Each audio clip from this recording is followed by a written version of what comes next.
बिस्मिल्लाहिर्रहमानिर्रहीम, अस्सलाम वालेकुम।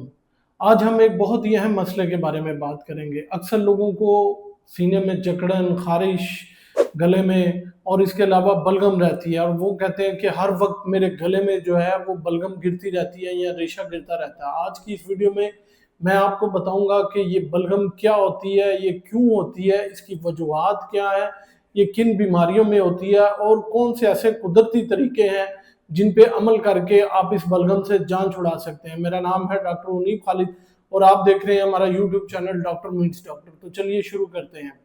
ये बलगम जो है ये हमारे दिफाई निज़ाम का एक हिस्सा है। जब किसी इंसान में एलर्जी, इन्फेक्शन या कोई और मसला जो कि एक हद से ज़्यादा हो जाता है तो तब ये बलगम बनती है और ये बलगम उस बीमारी की वजह से जो जरासीम होते हैं उसको उठा के बाहर फेंकती है। ये बलगम जो है ये क्या काज करती है, इसकी वजह से खांसी होनी शुरू हो जाती है, गले में खराश होनी शुरू हो जाती है, सीने में तकलीफ होनी शुरू हो जाती है या फिर सांस रुकना शुरू हो जाता है। सबसे पहले वो लोग जिनको नज़ला और ज़ुकाम जो है वो बहुत ज़्यादा रहता है। इसके अलावा वो लोग जिनको एलर्जी का मसला है, चाहे वो एलर्जी किसी पोलन की वजह से हो, गर्दो गुबार की वजह से हो, किसी सेंट से हो।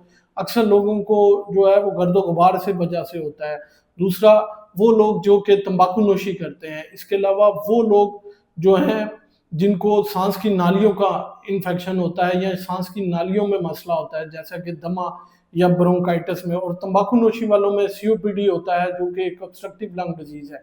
इसके अलावा वो लोग के जो बहुत ज़्यादा ऐसी जगह पे काम करते हैं जहाँ के धूल मिट्टी बहुत ज़्यादा होता है, इन लोगों में जो है वो ये बलगम का जो मसला है वो बहुत ज़्यादा होता है। इसके अलावा वो लोग जो कि ठंडी मशरूबात या ठंडी चीज़ें बहुत ज़्यादा इस्तेमाल करते हैं, इसकी वजह से भी उनमें जो है बलगम काफ़ी ज़्यादा बन जाती है। अब ये जिनको बलगम बनती है उसकी निशानी क्या होती है? उसकी निशानी ये होती है कि ऐसे लोगों को बार-बार जो है वो खांसी आती है, उनको साँस लेने में दुश्वारी महसूस होती है, उनको जो है गले में खराश और हर वक़्त उनकी गले से आवाज़ आती रहेगी। इसके अलावा उनको सीने में जो है वो जकड़न रहेगी, उनका जो है नाक हर वक़्त बंद रहेगा और वो जब लेटेंगे तो उनका ऐसा लगेगा जैसे उनकी साँस बंद हो रही है। जैसे ही वो उठ के बैठेंगे, उनका साँस जो है वो बेहतर होना शुरू हो जाएगा। ऐसे लोग जब चलते हैं तब भी उनको जो है वो साँस लेने में मसला आता है। अब मैं आपको बताता हूँ कौन से वो 10 कुदरती तरीके हैं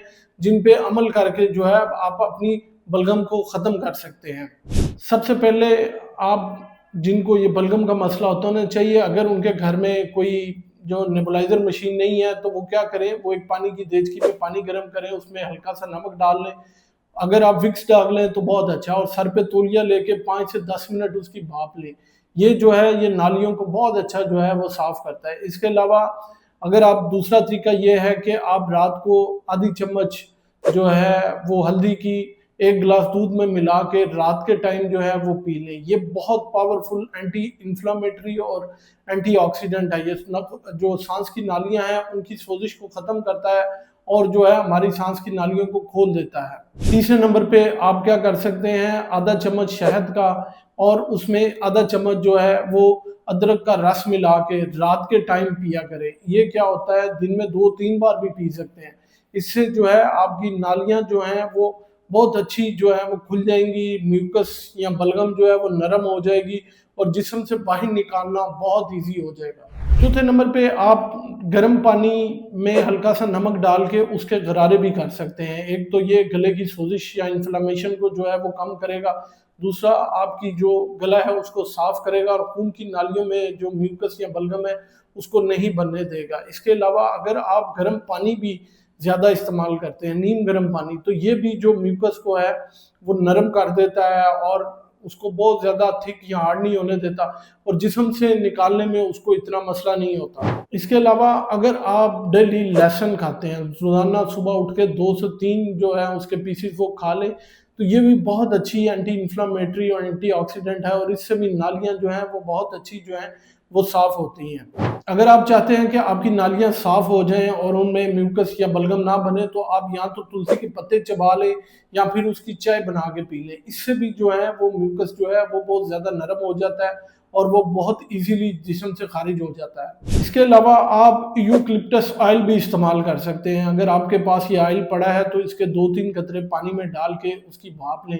इससे भी नालियां जो हैं वो बहुत अच्छी जो हैं वो साफ हो जाती हैं और बलगम बड़ी आसानी से बाहर आ जाती है। इसके अलावा आप खालिश शहद भी इस्तेमाल कर सकते हैं। ये म्यूकस को बहुत ज़्यादा नरम कर देता है और पतला कर देता है, जिसकी वजह से खांसी भी बार बार नहीं आती और ये आसानी से जिस्म से जो है वो रिमूव हो जाता है। इसके अलावा आपने अपने खाने में बहुत ज़्यादा एहतियात करनी है। अगर आप दूध, दही, पनीर, ये वो चीज़ें हैं जो कि बलगम बनाने या रेशा बनाने या फिर म्यूकस बनाने में बहुत ज़्यादा अहम किरदार अदा करती है। इनसे बचें।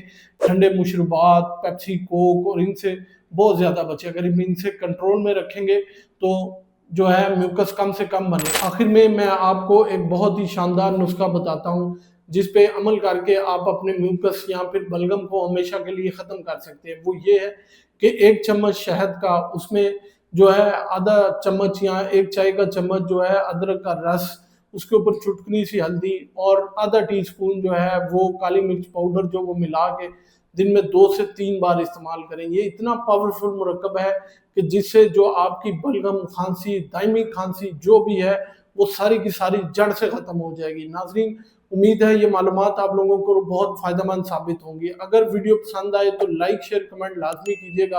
अपने और अपने प्यारों का ख्याल रखिएगा और चैनल का भी ख्याल रखिएगा। सब्सक्राइब लाजमी कीजिएगा ताकि आपको आने वाली वीडियोस मिलती रहें।